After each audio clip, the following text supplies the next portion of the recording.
If you want to be more effective in your work and in your life, and you'd like to have more confidence that you're meeting your intentions, this is where it begins. Welcome to Do Busy Right, helping you organize your information and manage your attention so that they work for you, not against you. We educate you and encourage you by discussing ways to be more effective, not more exhausted. Let's do busy right. Hi there. In this episode, I'm going to refine our definition of productivity and knowledge work. If you think you know the definition, there's a good chance that you'll be surprised. Welcome to this episode of the Do Busy Right podcast. In my coaching, I have my customers tell me their definition of productivity. I believe that the typical definition is broken. The definition that people give me is usually broken. And I've seen this poor definition lead people to overthink, hesitate, or even procrastinate on tasks. The definition leads us to believe something that's not true, and we'll talk about that. So if you want to think clearly about being productive in your work, I've got some ideas for you. So here's the problem. Before you can make a process efficient, you've got to understand that process very well. Efficiency is a specific definition, and spoiler alert, you get there experimentally and incrementally. I'm going to show you that it's very difficult, even risky, to try to get there in the top-down sense. That is, from planning and estimating. And we'll talk about that and what you need to do about it here. When we think about productivity at some level, it always boils down to outputs divided by inputs. And this covers the whole notion of factory efficiency and productivity, labor productivity, even capital productivity. And the notion is well known. If you put X in, then you get Y out, but only sometimes. If that's true, then efficiency is maximizing the amount of Y that you get per unit X. But that's in a system. Our systems are usually mechanical kinds of things. So in a physical kind of production world, we've learned a lot about how to measure productivity, how to measure inputs, how to measure outputs. But before you misunderstand that, even in the physical world, our measurements are imprecise because we know that there are inputs we can't effectively measure, and some outputs that are very difficult to measure. It's simple to think, well, the inputs are raw materials and the output is some product. And that's raw materials is a big component, and knowing what the product is, having a defined product, is very important in this definition. But there are always things that go into a process and come out of a process that are difficult to measure. So the point is that even in the physical world, the notion of productivity is not entirely clear. And so then we take this definition of productivity and move it from physical work into knowledge work, where the assumptions of the definition hold, I'll argue, even less well. So here I'll take a minute and give a quick shout out to my buddy, Chris Kraft. Chris is a coach like I am, and we've talked over the last several months, several times, and he opened up to me a different way to propose a thought model. And this is an aside, so just stick with me for a minute. So Chris says, education experience, our background, our knowledge, our learning produces a mindset that we all have. It's not necessarily the same mindset, but we all have one or more mindsets. That mindset produces actions, produces options for action. Our mindset governs our understanding of cause and effect in the world. The actions that we choose to take then produce results. And he actually walks this backwards. He says results come from actions. Actions, choice of actions, and action options come from mindset. And mindset comes from education, experience, the environment, all these different ideas. And the thing that Chris and I share now that he's shown me this way to think about this model is we both, he and I, want to work on mindset. Because if your mindset doesn't produce the correct or the most useful set of options for action, then whatever action you choose is going to produce its results, which may not be in line with the world, depending on where your mindset is. So in this podcast, oftentimes I try to help with mindset around productivity, mindset around knowledge work, mindset around work generally. And this is a very clear and brief explanation for why I do that. Chris will be the guest on my podcast, episode 38. I expect to publish that interview in a couple of weeks. In that interview, you'll see me coach Chris around mindset for productivity using the attention compass model. So love for you to tune in for that one and some advance notice. In line with Chris's model, when we think about productivity and the options for action about our productivity, that's governed to a huge degree around our mindset. And when we think about the definitions that we use for things, that is a window into our mindset about that. And my argument here is that we take that factory efficiency mindset and we move it into the world of knowledge work and knowledge work productivity. So let's take a look at this factory definition in some detail, and we'll ferret out what the assumptions of the factory definition are. I would say that the factory, according to this definition, has a huge advantage on us as knowledge workers. There are things that are true in the factory that are often not true in the knowledge work environment. The factory has a defined process and the notion of repetition. And these two things together allow experiments. Those experiments over time are what lead to this incremental increase in productivity, or an incremental increase in quality, or an incremental decrease, if you will, in raw materials needed, because we can view the process and we can understand the process, and then we can hypothesize in the real world about what needs to be true. And since we've got a repeatable process and the opportunity to do things multiple times, that gives us the opportunity to experiment. A factory has a design. The design of a factory is a hypothesis, if you will. It's a well-tested hypothesis, but it's still a hypothesis. And that design, that hypothesis, is embodied in the physical world. And that's how we demonstrate the hypothesis. So the hypothesis is, hey, if I put these things together and do this to them, then this will be the result.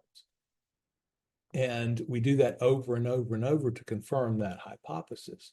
And that design is critically important, because that design is a realized design. It has to be realized because it's in the physical world. That design doesn't just stay in our skulls, it gets out there and gets implemented and becomes a physical reality in most cases. And that's very useful because that means it's largely a fixed process. It's stable, it's repeatable, it works the same way over time until something changes. And that's an opportunity for us to refine the process, for the process to become better, whatever that means for us, because we have a goal and then we look at the process and we go, well, according to that goal, if I tweak this part of the process, then I'll get a different result. And I have reason to believe that that different result will be better. But I've got a process to implement that change on, and thus we get this opportunity to experiment. Repeatability is also important, and repeatability and multiple tries at something sort of interlink. When I say multiple tries at something, almost every factory produces multiples of the same product. And that product that it produces over multiple times gives us space to try different ways to produce the same thing in a slightly different way, which allows us to refine the productivity. We can actually look at a product and we can say, this product would be better if thing X was true about it. Well, how can I change the process so that thing X is true about this output? And then we can go back in, we can make a change, we can run the factory for a few tries and see if we get the result that we're looking for. So that whole notion of stable and repeatable, a physical process that can be well defined and well understood, is this underlying assumption of the process for making a factory efficient. That's in the physical world. That's in the world of real things and mechanical and actual materials. If we don't fully understand the process, for example, for a long time, there are processes that we use that we didn't fully understand.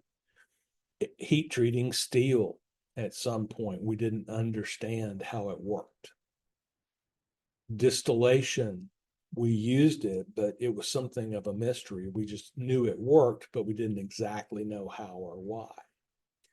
And in those areas, it's very difficult to tweak the process because we don't understand what's going on fully.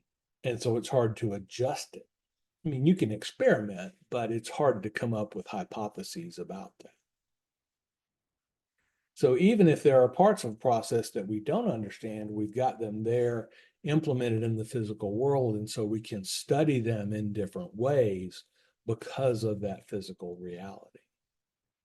And as I mentioned before, we've got this large number of attempts that we can spend some time, comparing outputs.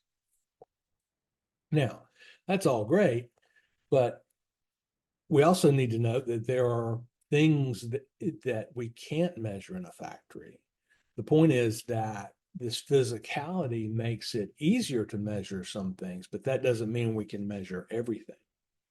And an example of something that we've developed a measure for, and that's what we do. If we can't measure it, we develop a measure for it. An example of that is this notion of depreciation. And if you studied accounting at all, you understand the term depreciation. And if you've never studied accounting, you still understand what it is. Depreciation, of course, is wear and tear on the equipment. And depreciation is this notion that the equipment costs a certain amount of money and it costs a certain amount to run and it has a useful lifetime. And over that useful lifetime, a machine may touch multiple parts. And with depreciation, we try to figure out how to apply a bit of that overall cost to each of the output product units. The point is not that you fully understand depreciation. The point is that This is a developed measure of an input to the system. An input to the system is the machine, and it has a useful life. So we want to be able to understand and validate the cost of that input as we're defining quality. So you got two machines. They both cost $100,000.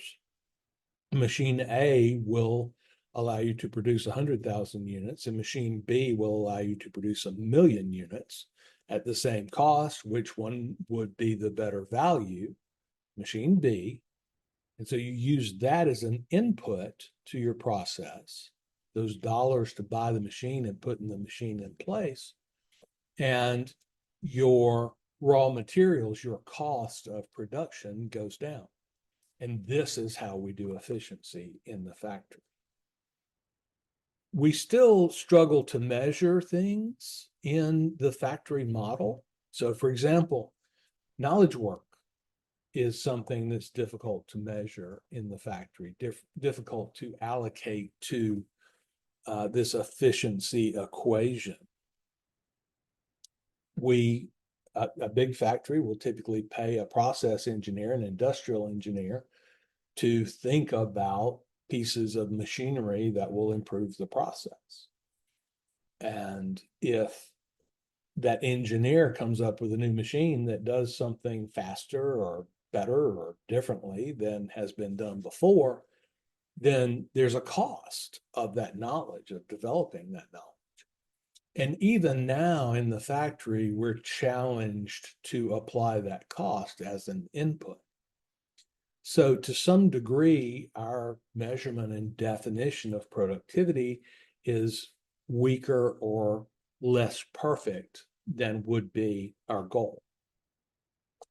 So just to make the point that there are assumptions in the factory that make these measurements easier to apply. But even with that, there are still things that we can't fully develop, things that we can't fully define. And so there is uncertainty in our productivity equation. Accountants have the notion of overhead, which applies to a factory situation. And you understand what overhead is, but applying it effectively to particular products. So understanding exactly what all those inputs are and applying a cost to them is a challenge. And then the same thing is true for outputs. What constitutes high quality? What quality level makes sense for our product? These kinds of ideas. So the model, even with the advantages of repeatability, experiment friendliness, I'll say, and this physical instantiation, is still less than perfect. So we take this currently imperfect, evolving model of productivity, which is outputs divided by inputs, and we pick it up and we try to move it over to knowledge work. And the question is, does the definition fit the assumptions? Or, to say it another way, if we're going to move the definition into a new environment, we've got to understand the assumptions of the definition and make sure those hold in the new environment. And our question is this true? Does the definition that we use for productivity fit in the knowledge work environment? Well, we've already talked about a couple of assumptions about efficiency in a physical factory setting. We talked about repeatability as an input to this ability to experiment. And we talked about this notion of embodiment, this notion of a defined process. So we both understand the process and we have the opportunity to do it multiple times. So both these things are facts of an experiment that need to be true in order for the experiment to produce valid data. Now, we look at the world of knowledge work and we say, do these assumptions hold? Is knowledge work repeatable And does knowledge work have a process? And of course, these two things are interrelated, but I think it's useful to think about them separately. A repeatable process for knowledge work, I think, is a slippery concept. At some level, do we repeat a process over and over again in our knowledge work environment? Well, at some wildly general level, I would say that we probably do. Take design work for an example. We have an image in our mind. We refine a mental image of some, say, website as we would like for it to be. And then we say, okay, well, let's take that mental image apart and say, what has to be true in order for this mental image to be the one that's in use? And then we build out those components. Now we're getting more into a kind of physical world. And then we say, okay, well, here's the output. And so at that general level, I think we do have a process. The question is our process repeatable? And is it stable enough? Is it well defined enough for these assumptions to hold? When we try to look at this repeatability and we try to look at this embodiment, I think we can do better. And like I said, the two things are put together. If we look at repeatability, say, that's a function of the definition of having the steps laid out so that we can do things over and over again. I will say we're challenged in the knowledge work world because the inputs are hard to measure and the outputs are pretty hard to measure as well. So we output new knowledge, but we can't know in advance the quality of that knowledge. Of course, the inputs are, what are your knowledge inputs? Yes, there's your time. And that's usually what we default to, I think, when we're measuring knowledge work productivity. But your time is a generic resource, as time in a factory is. A good definition of productivity is not measured in usually days or hours. It's measured in units of cost. And so I think as we look at the knowledge work world, maybe these assumptions don't hold as well as they might in the factory. So we struggle with repeatable process. We struggle with an embodied process. We struggle with the cost of inputs, and we struggle with the value or quality of outputs. Even units of output are not well defined in the knowledge work world. So naturally, I move to thinking about these things and can we better define them? And I'll give an example of one of the challenges that we face, and that'll help us think it through more clearly and better define what it is we're talking about.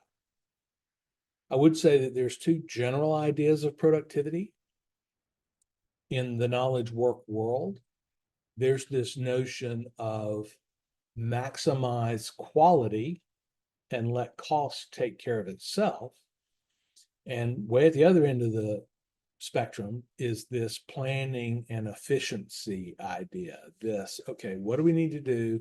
Let's estimate it, let's break it down, and let's plan it out. And then we can have some pre-existing notion of whether or not this is an efficient process.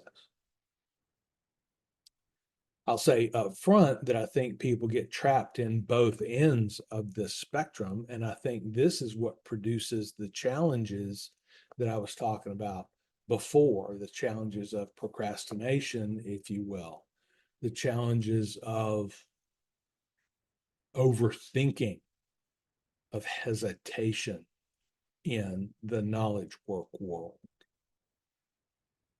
So if I can say stereotype, pardon me, as we try to define this, then we've got a world of artists on one end and a world of engineers on the other.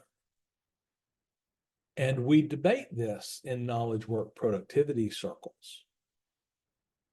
So if you look at the artist perspective, Michelangelo's notion of productivity, and Michelangelo lived in a lot of his most famous works way on the artist end. He was asked about the David statue, which is one of his most famous works of art, and how did you produce such a magnificent sculpture? And his answer was one of these enigmatic, legendary answers. He said, there's a David within the marble, and I just took away those parts that weren't the David, and I was left with what you see. And that's nice and not real tangible and not real actionable result. Kind of begs the question. But at this artist end, I'll say, and again, this is a caricature. This is the pendulum pushed all the way to one extreme. The notion is to produce the highest possible quality, and that the huge amount of quality is produced will swallow up any level of cost, and thus we have productivity. And that's when it's thought about from these perspectives at all. And we still argue, I think, in knowledge work circles about quality. Cal Newport, for example, talks about in his most recent work, Slow Productivity, and I covered this in the last episode, he coaches knowledge workers to maximize quality, to produce and try until quality reaches some, I think his actual term is obsess over quality. And that's certainly a way to go. And I argued with him in that podcast, which is the episode previous to this one, if you're interested. And that really is not a good way, in my mind, to be productive.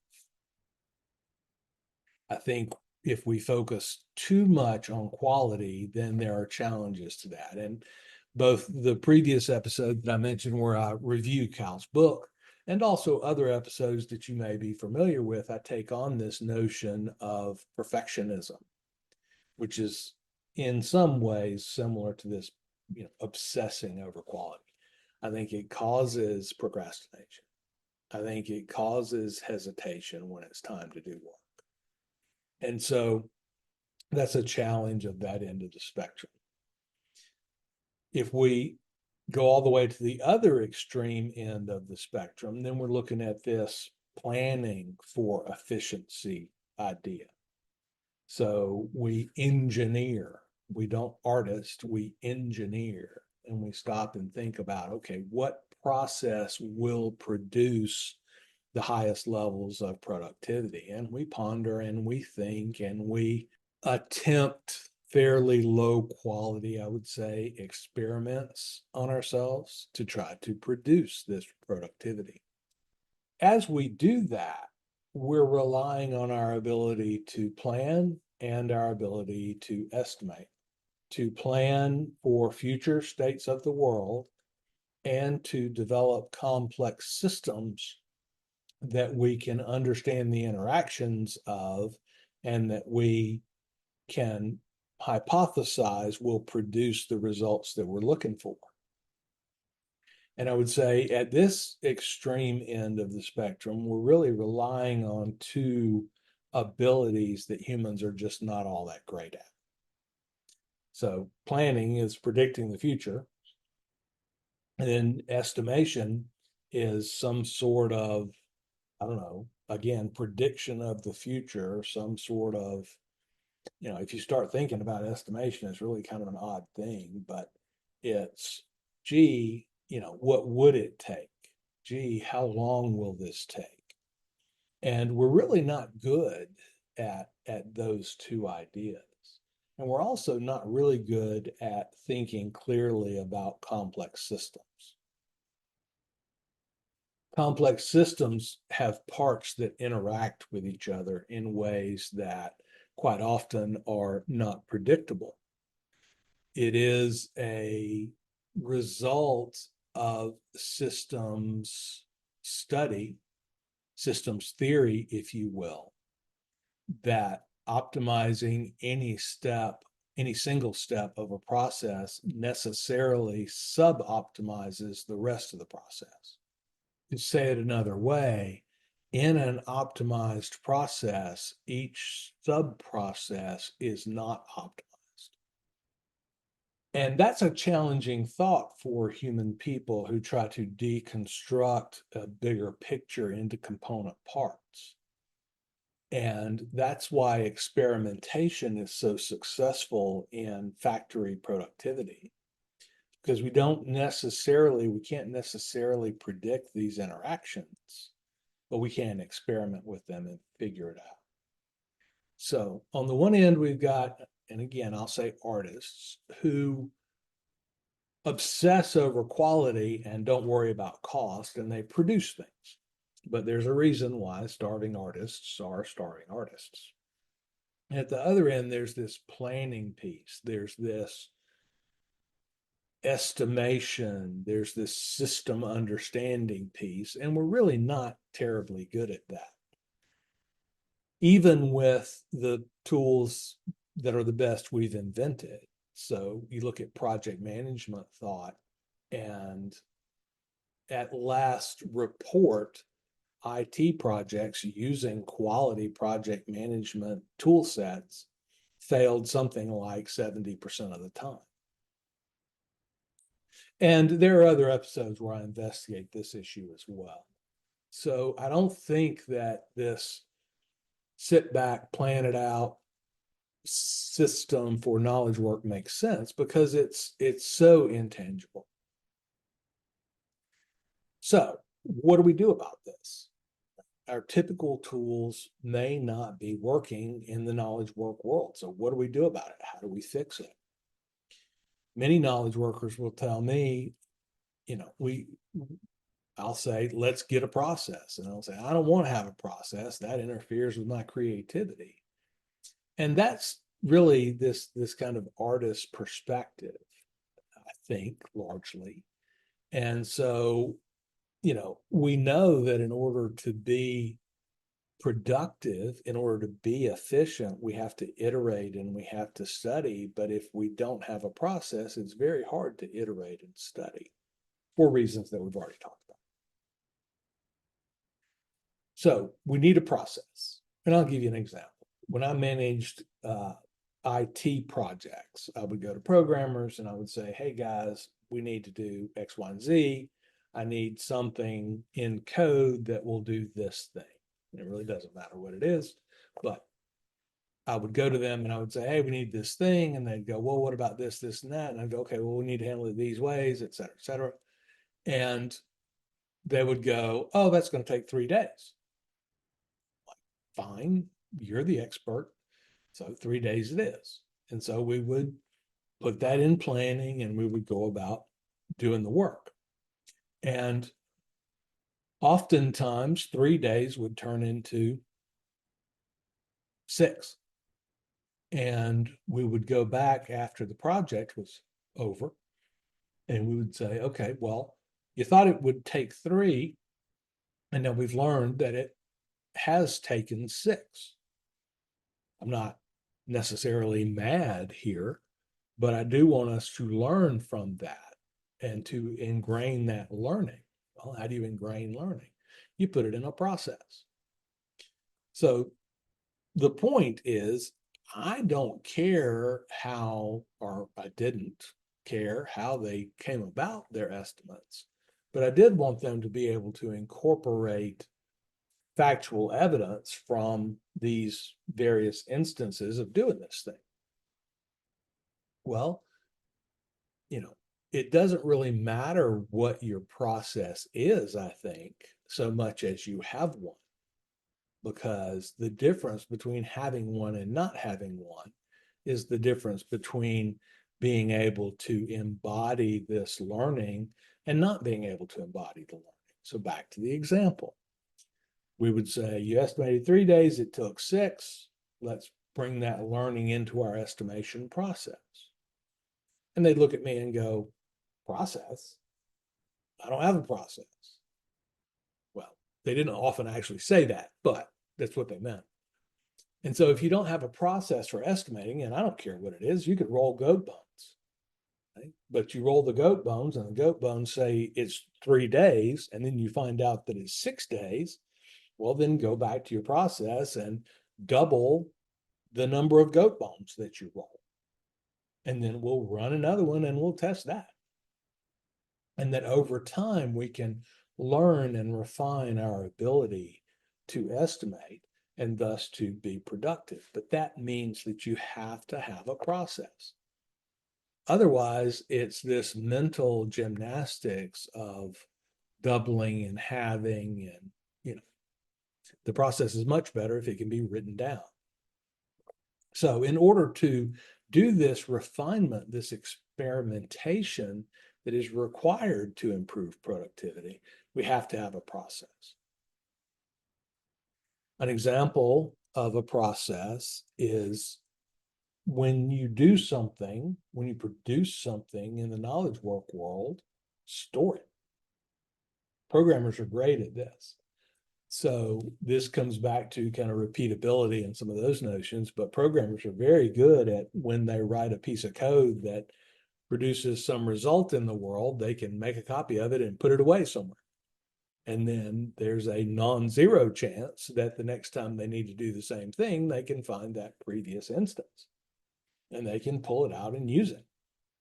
Well, reuse, we don't know much, but reuse, repurposing an existing result is great for productivity because the copying of the result in the case of code has almost zero cost. But the copying of an existing result is almost always cheaper than reproducing that result from scratch. So towards knowledge work productivity measures, I think the first thing that we have to do is we have to have a process. We have to define a process. And that puts us in a position, and when I say defined process, I mean, we have to try to make the process real in some way that's not true in our skulls. And that can be write it down, do a flow chart, get a checklist, do something such that we write this thing down. So that's an example of perhaps a piece of process. But the takeaway from this discussion thus far is in order to get better at knowledge worker productivity, we have to recognize that our current measures are not adequate, that our current model is not adequate. And that enables us to get curious about what this thing looks like. What does knowledge worker productivity look like?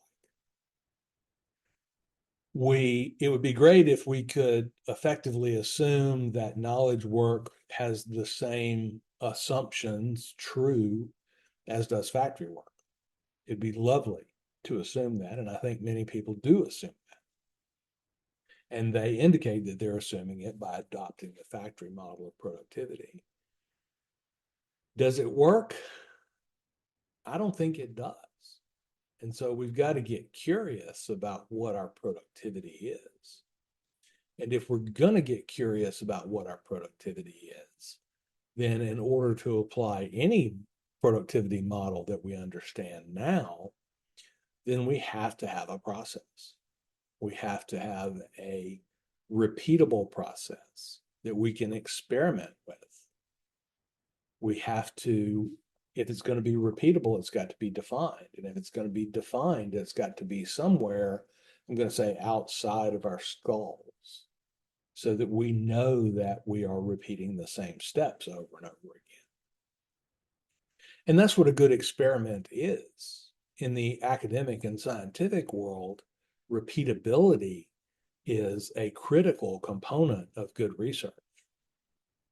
In other words, if I do an experiment and don't describe how I've set up the experiment, and other people can't repeat it, then they can't validate my results, and they have good reason to not trust my results.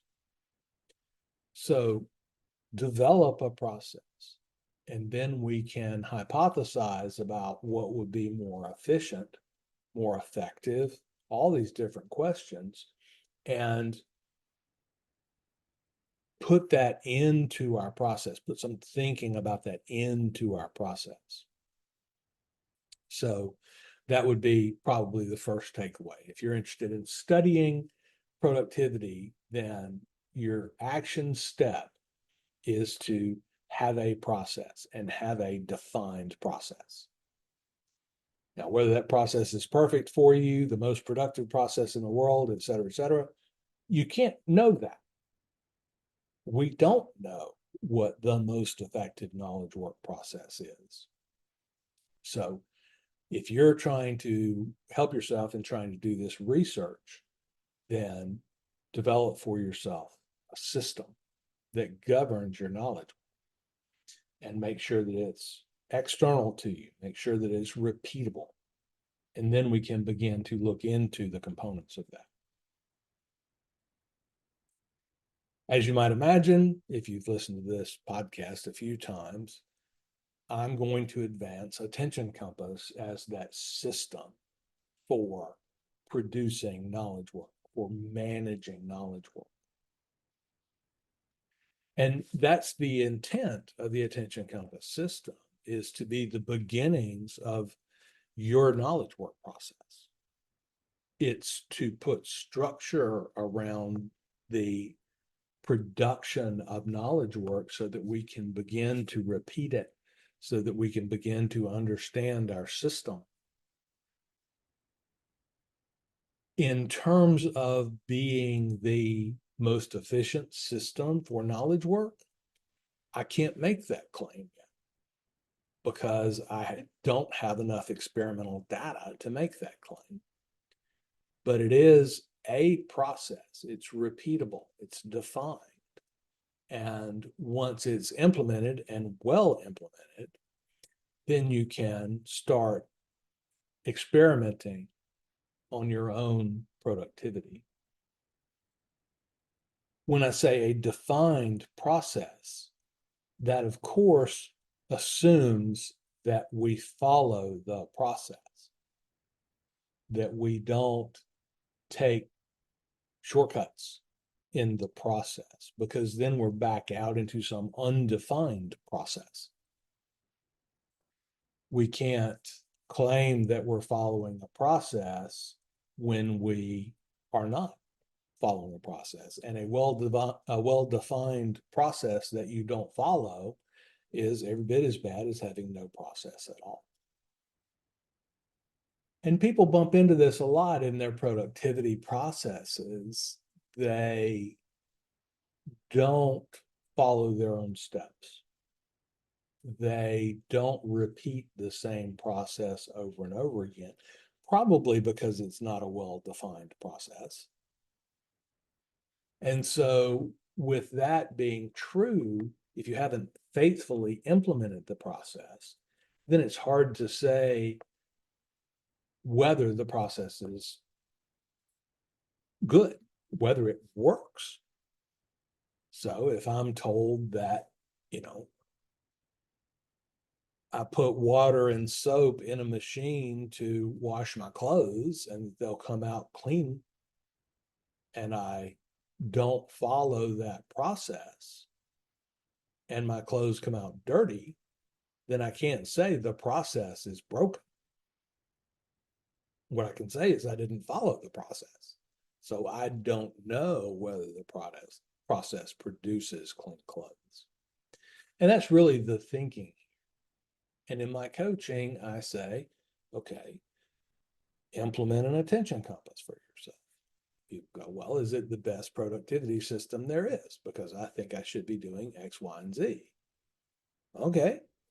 If you've defined X, Y, and Z and you have a repeatable process, then you can begin to experiment on that. But when I look more closely into people's repeatable process, I find that it's not really either well-defined or well-followed, and those two interact. So attention compass is intended to be the beginnings of your knowledge work production process.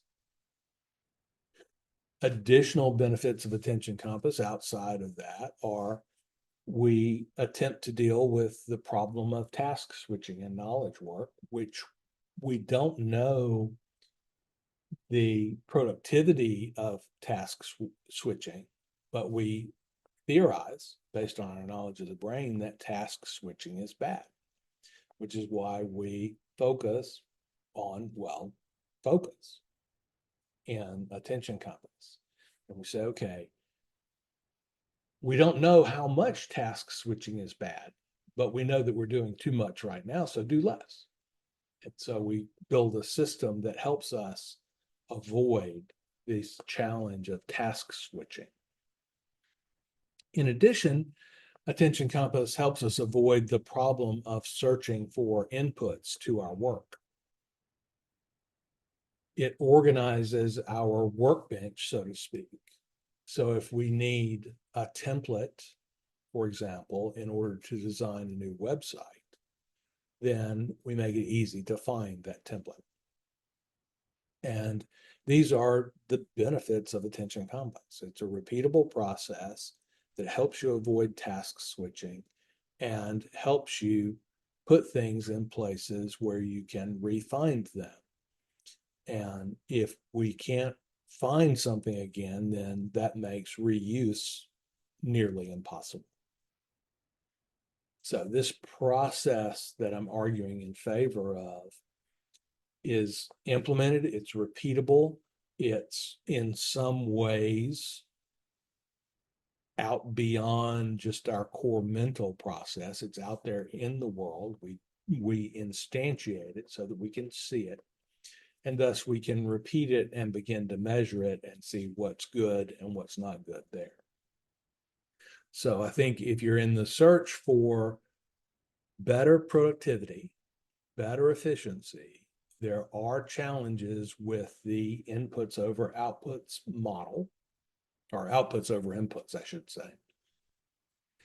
And that we resolve those by developing a system, and we utilize that system, and then we can measure what our productivity looks like, and we can move in the direction more of making the assumptions of factory efficiency true in the knowledge work world.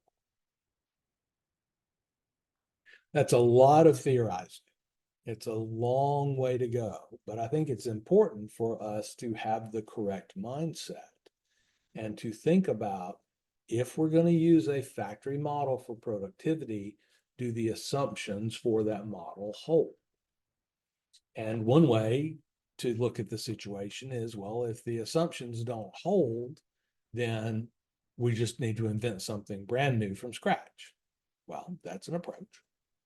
The other approach is, if the assumptions don't hold, what can we do to try to make them hold? And in that way, we can apply this efficiency methodology that we learned from the physical factory world. We can begin to try to apply it to the non-physical, intangible knowledge work world. So I hope that I've helped you gain a new mindset on the notion of productivity. And I hope that I've helped you think more clearly about how to begin to investigate and research your own productivity practices And step one is to don't expect what's unreasonable to expect. Don't just assume that you have a factory setting and can use factory measures. The second is to develop a process and make that process a clear, repeatable process. And with repetition, you begin to have the ability to theorize about the process, to think about it, to think about modifications to it, and also a better chance to begin to measure the inputs and outputs that you get from the system. I'd love to talk to you more about Attention Compass. I've got a couple of things that you can do about that. I already asked you to tune in 2 weeks and listen to Chris Kraft as we walk through some of these ideas in a coaching environment. So I think that'll be helpful for you as you develop these notions of productivity. And then also, I'd love for you to reach out to me. Happy to get an email from you. Love to hear some input on the quality of my knowledge work process here, which, by the way, I do have a checklist, and I try very hard to be diligent about following it. And so then I can begin to theorize about what it takes to produce a podcast. But the quality of the output is yours to measure for me. I'm trying to change mindsets here. So to the degree that I'm helping you adopt a new mindset, let me know that. To the degree that I'm not, let me know that as well. Of course, you can send me email to larry@dobusywrite.com. And if you can't think of anything else, just send me your first name and tell me where you're located, where you're listening from. And I hope to be able to find a way to start a conversation with you so that I can understand whether or not I'm delivering value in your work.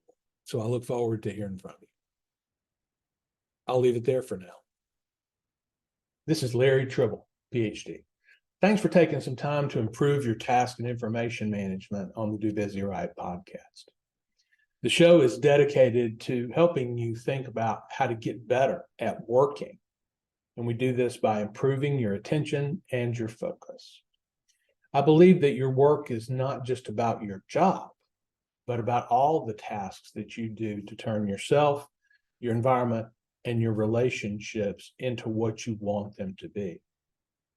What we're really talking about here is the underpinnings of becoming who you want to be. The primary way I help people is through coaching the Attention Compass process. Attention Compass is 4 workflows and a tool set that support our information, task, and attention management. I help people with big goals to build habits that put them in a position to achieve.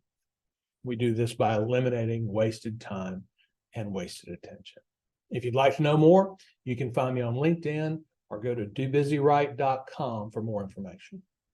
Have a good week, more effective and less exhausted. Do Busy Right.